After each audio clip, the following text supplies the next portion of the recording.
हर मनुष्य के जीवन,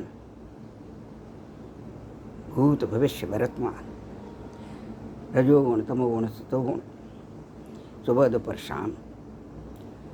तो सुबह जब होता है तो युवा अवस्था, शाम क्या है, ढलती उम्र। प्रत्येक मनुष्य के जीवन में 3 अवस्थाएं आती हैं। अब इनको आप कैसे बिताएं? कुछ समय पर्यंत हम ग्रंथ क्यों पढ़ते हैं? ताकि हमको उनसे प्रेरणा मिल सके। अच्छी चीज़ें क्यों देखते हैं? ताकि हमको अच्छा लगे, आँखों को अच्छा लगेगा, मन को अच्छा लगेगा। सत्य संगति, सज्जनों की संगति प्राप्त हो जाए तो सोने में सुहागा। इसलिए अच्छी सोसाइटी का मतलब, ये सोसाइटी के हमारी शब्द है, हमारे यहाँ सत्य संगति बोलते हैं, सज्जनों की संगति। ठीक है, अंग्रेजी जो बोल रहे हैं ठीक है, वो विदेश जा रहे हैं तो बोलते ही सीखना भी चाहिए। मैंने सीखो तो कोई बात नहीं, मैंने तो परीक्षा दी तो सीख ली इतनी, बस सीखी उतनी निकलेगी। पर वो क्रिया फ्रिया जी नाउन प्रोनाउन संज्ञा सिंगुलर पिंगुलर ये पढ़े थे। परंतु कभी कभी भूतकाल और वर्तमान उतर आता है तो बहुत पुरानी बात है। तो एक वृद्ध बैठी, धड़ाधड़ पानी पड़ रहा था। उसके पति देव घूमने निकल जाते थे।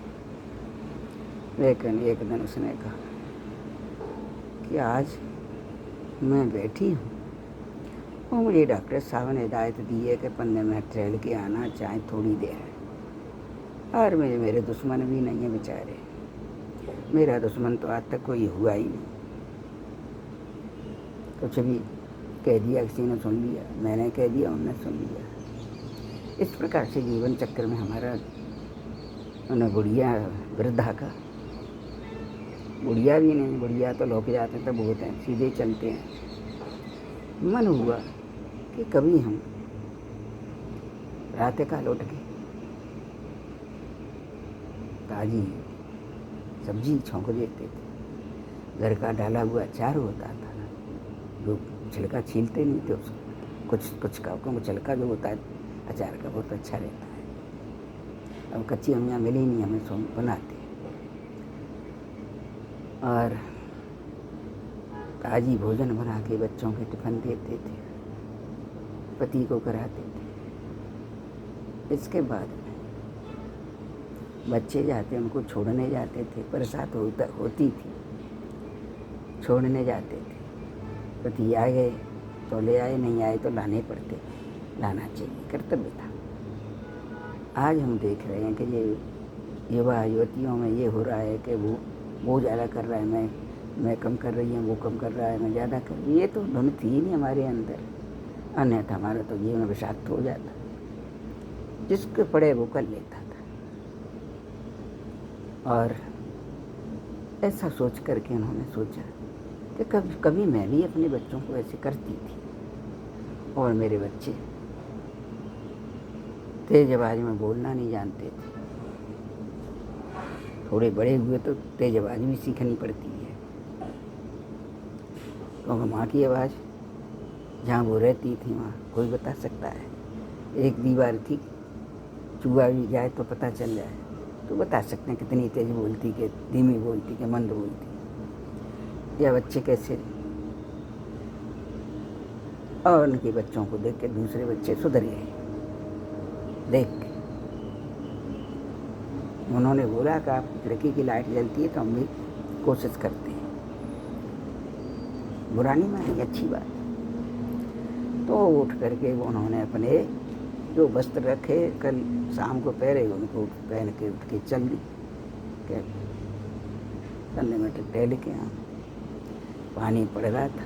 हमने कहा कभी हम राजकीय कार्यक्रम करवाने के लिए जाते तब भीग जाते थे।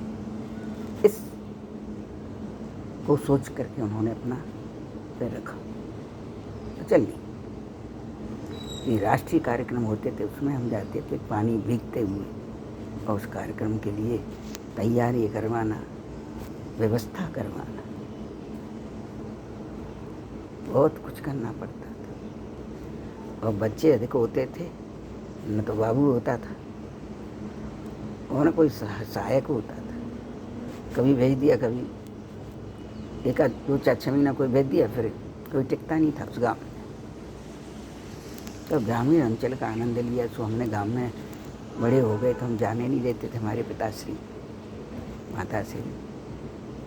तो हमने वो आनंद अनुभव किया, हरियाली का, वृक्षों का, पहाड़ियों का, डूंगरियों का। डूंगरी बोलते हैं छोटी पहाड़ियों को वहाँ पर।